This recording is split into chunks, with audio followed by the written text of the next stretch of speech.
din po tayong southwest monsoon na patuloy na ine-enhance nitong bagyong si Emong, pati na rin si Dante.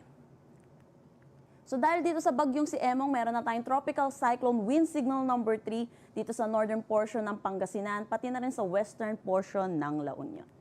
Signal number 2 naman sa Ilocos Norte, Ilocos Sur, nalalabing bahagi ng La Union, western portion ng Apayao, Kalinga, Mountain Province, Ifugao, Abra, Benguet, central portion ng Pangasinan, western portion ng Nueva Vizcaya. Signal number 1 naman dito sa may Batanes, Cagayan kasama na ang Babuyan Islands, western at central portions ng Isabela, rest of Nueva Vizcaya, Quirino, rest of Apayao, at rest of Pangasinan. Signal number 1 pa rin dito sa may northern at central portions ng Zambales, Tarlac, northern at central portion ng Nueva Ecija.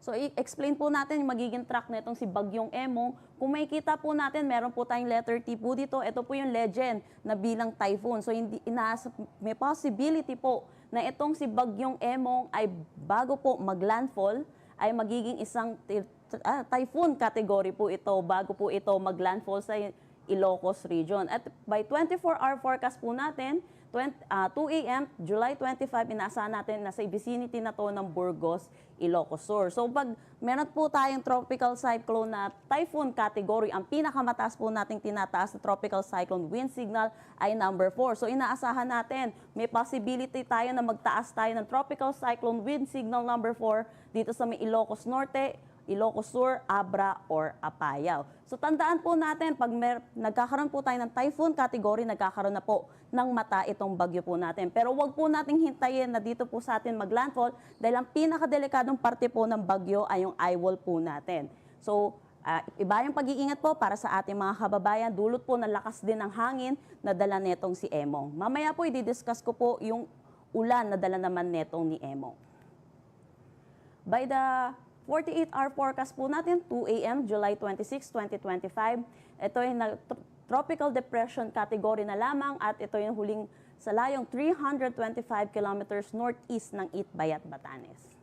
By the 60-hour forecast po natin, 2 p.m. ng July 26, nasa labas na ito ng ating Philippine Area of Responsibility at nasa layong 660 kilometers northeast ng Itbayat, Batanes. So ano po ba yung magiging ulan natin dulot nitong enhanced southwest monsoon, pati na rin ito si Bagyong Emong. Kung makikita natin, meron tayong mga pula or above 200 millimeters of rain para ngayong araw dito sa may Ilocos Sur, La Union, Benguet, Pangasinan, Zambales, Bataan at Occidental Mindoro. Dito po sa Ilocos region, ang magdudulot po nito ay si Bagyong Emong at dito naman po sa Central Luzon, Zambales, Bataan, pati na rin sa Occidental Mindoro, dulot po ito ng enhanced southwest monsoon. Kung makikita din natin yung Metro Manila ay under siya ng 100 to 200 millimeters of rain. So inaasahan pa rin po natin, pati yung mga karatig lugar, makakaranas pa rin po tayo ng mga malalakasan, mga pag-ulan. 50 to 100 millimeters rain naman po dito sa mga color yellow po natin. Para bukas, kumikita po natin, ito po yung possible pong landfall po netong ni Bagyong Emong. Kaya makikita natin, nagpula po dito sa may Ilocos Norte at Apayao. Above 200 millimeters of rain po ang ating inaasahan. Pero kung makikita din natin, dahil sa patuloy na pag-enhance neto ni Dante at ni Emong ng southwest monsoon, patuloy ang above 200 millimeters of rain dito sa may Zambales, Bataan at Occidental Mindoro. Kung makikita din natin sa Metro Manila, possible na bumaba na rin yung mga ulan natin at possible ang 50 to 100 millimeters of rain. Pero iba yung pag-iingat pa rin po sa ating mga kababayan dahil nakailang araw na rin po tayong sunod-sunod na mga pag-ulan, so saturated na po ang ating mga kalupaan, kaya asahan po natin, madali na rin po tayo magbaha at may mga pagguho na rin ng lupa. Saturday, ito po nakikita natin na bawas-bawasan na po yung may mga significant amount of rainfall. Dito, 100 to 200 millimeters rain na lamang dito sa may Zambales, Bataan at Occidental Mindoro. Dulot na lamang ito ng southwest monsoon.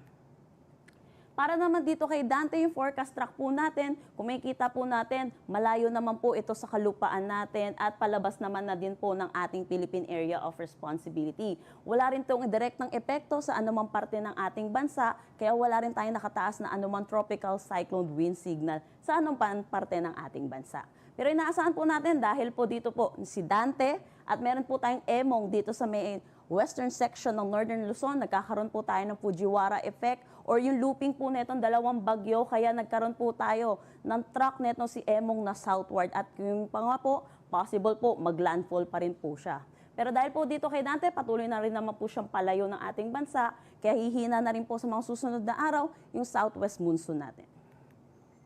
So ano po ba yung inaasahan nating hangin? Dulot po nitong si Bagyong Emong, pati na rin na si Dante at ng southwest monsoon. Naasahan po natin may mga strong to gale 4 gusts po tayo sa ilang bahagi ng Central Luzon, pati na rin sa Metro Manila, mga karatig lugar po natin, Bicol Region, Visayas at ilang bahagi po ng Mindanao sa mga susunod na araw po natin.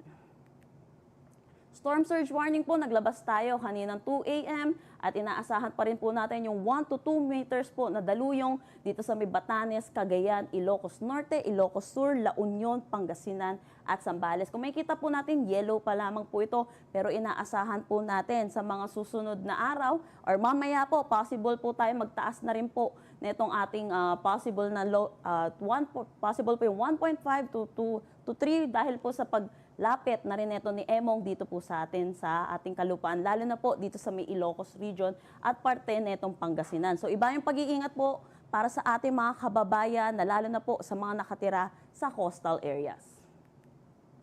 Ngayon, nagdagdag na rin po tayo ng gale warning dulot po na itong bagyong si Emong. So, asahan po natin ang rough to very rough conditions dito sa may Pangasinan, La Union, Ilocos Sur, Zambales, Bataan at Lubang Island. So, pinag-iingat po natin mga kababayan po natin, lalo na po yung may mga sasakyang maliit pandagat na delikado po pumalaot dito sa nasabi po nating seaboards.